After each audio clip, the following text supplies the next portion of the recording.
Well, Chris, it's that time of year again. It is that time of year. It's the fall, so you know all the Jordan 1s are coming out. And we definitely love our Jordan 1s here, so let's check out this one. Let's do it.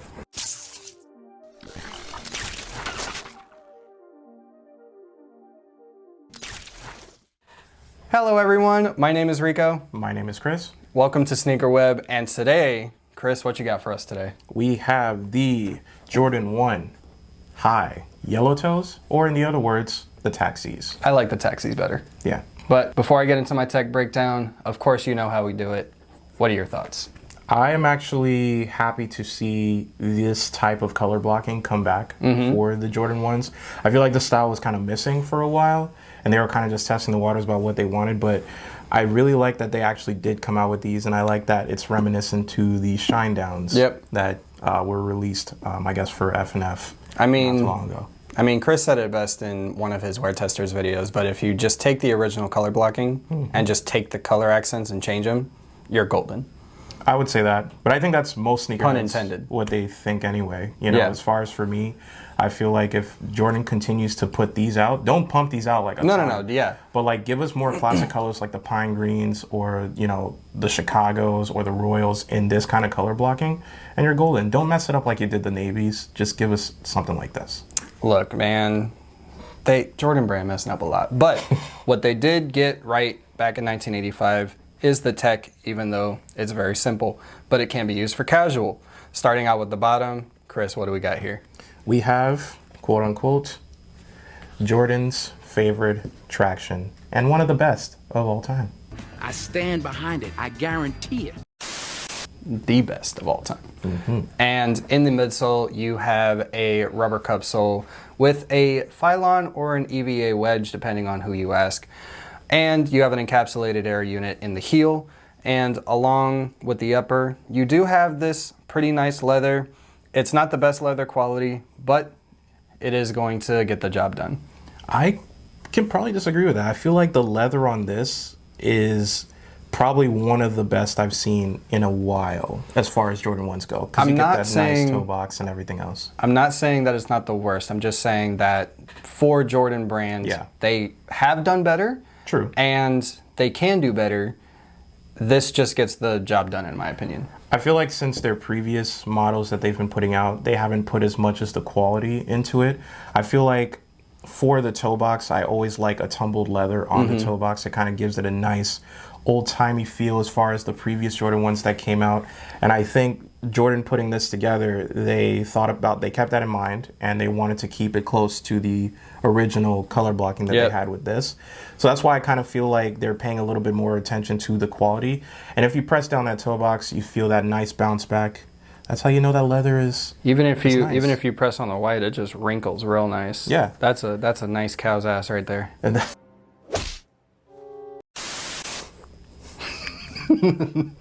that's what I mean as far as good leather quality.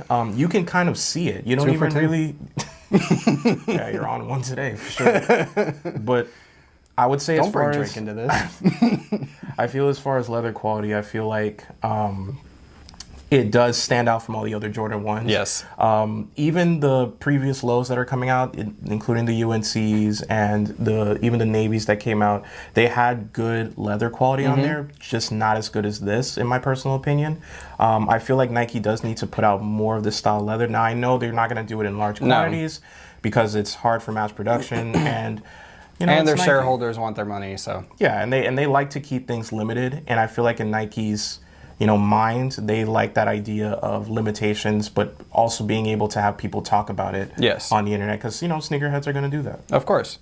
And how do you compare these to the Pollens? I'm going to give you my thoughts afterwards. So in my personal opinion, if I had to choose, I would replace the Pollens with these.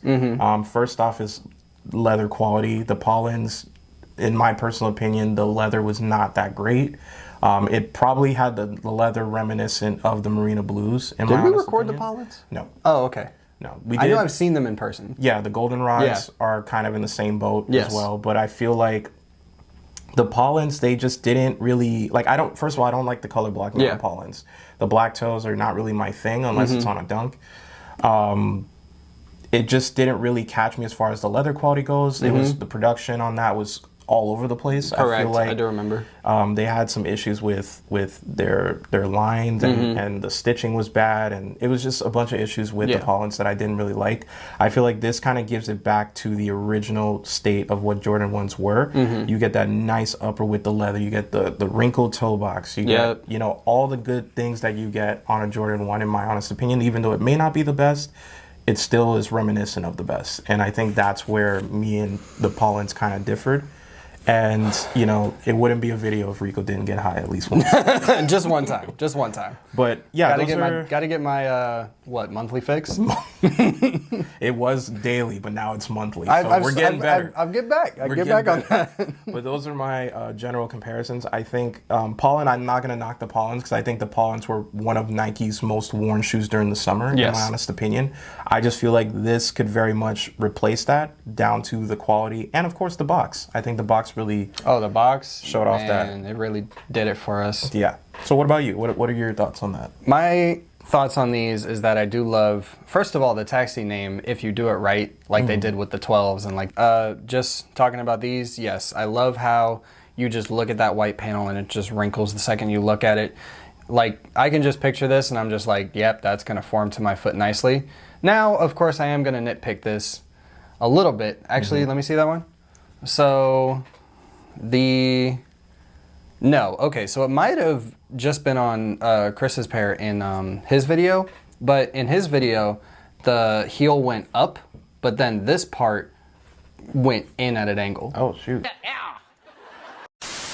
Like, and it could be production issues. It could be. So I'm glad that yours is a little more straighter. I hope that comes across on camera. Yeah. But the thing with the toe box for me, I love a slim toe. I don't like a big boxy toe. Like for wide footers, I'm sure it's great for you. Yeah, just for my preference. Because you can kind of see, like, you know, I understand as far as the Jordan 1 lows, like the Travis Scott style. That is a more of a slimmer toe box. You get that nice little pointed front. And I don't mean wide. I just mean the toe box right here. Yeah, like I don't want a flat edge hitting my foot. Right. That's understandable. I feel like that's a lot of people's gripes too, as far as that. But I feel like the previous ones also didn't have that kind of curved toe box. I mean, it's basically from shoe to shoe. Like the Jordan brand is famous for being consistently inconsistent. Yeah. So I agree. But I'm glad that this one, at least, you know, it's consistently better with the recent stuff that they're bringing out. Yes. And to talk about resell. So a lot of resellers are going, you know, curled up in a ball in a corner right now because these aren't going super high on the market. In my honest opinion, which is great for us consumers. Yeah, even as someone who does occasionally resell shoes, I am really happy that these are lower in the market because I do think that more people should be able to have access to these, and anybody who's into shoes or is a sneakerhead should be able to access these without having to pay a high premium for them. I'm definitely one of those people that doesn't agree with high stocked prices only because of the hype of the shoe. I do like seeing that most Jordans are now easily accessible, that they're sitting on shelves as they're supposed to be, and I'm hoping that these can stay in line with that price point. Right now, the shoe is about, it is marked up a little bit, but even after taxes, it's only $20 above, you know, initial retail, because you're probably paying about $190. I only paid about $220-ish for these, and I got them through GOAT. They came in about a week, and I'm actually pretty stoked that I have them.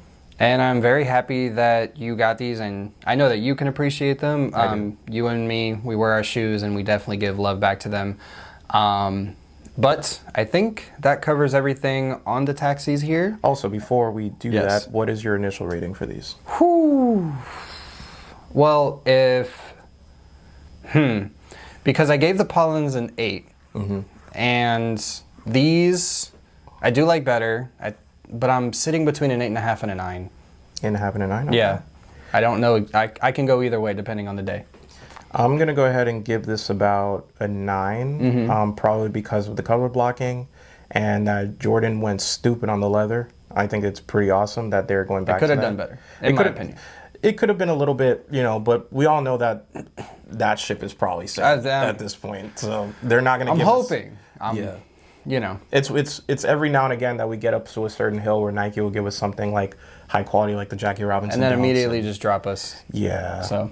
But I do like that these are more affordable, and which is why I'm giving them that price. I can agree with that. Really hope if you are somebody that really wants these, I highly suggest that this is the perfect time to get them. Probably, especially if you're trying to store away some Christmas gifts. Exactly. You know, maybe because once Christmas comes around, you guys November already know. area, you know, the end of October, forget it. You already know Christmas is. I'm already be doing crazy. shopping.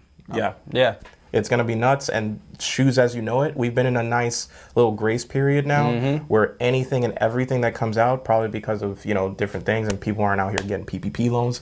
But we're not going to talk about that.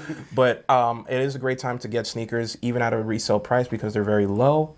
So I suggest if you are wanting these, GOAT right now, I'm a 10.5. So GOAT has these right now for about $222. It does vary. I don't think they're going to go up probably past $240 in the next few months. That's still a little high for me personally. That is high. But for a Jordan 1, I think of this stature, and I think a lot of people that do want them, that's not a high price point. Because if you look at the pine greens or anything else that's in this color blocking, you're looking at about 400. I'm glad I got mine when I did. Yeah, exactly. But take two.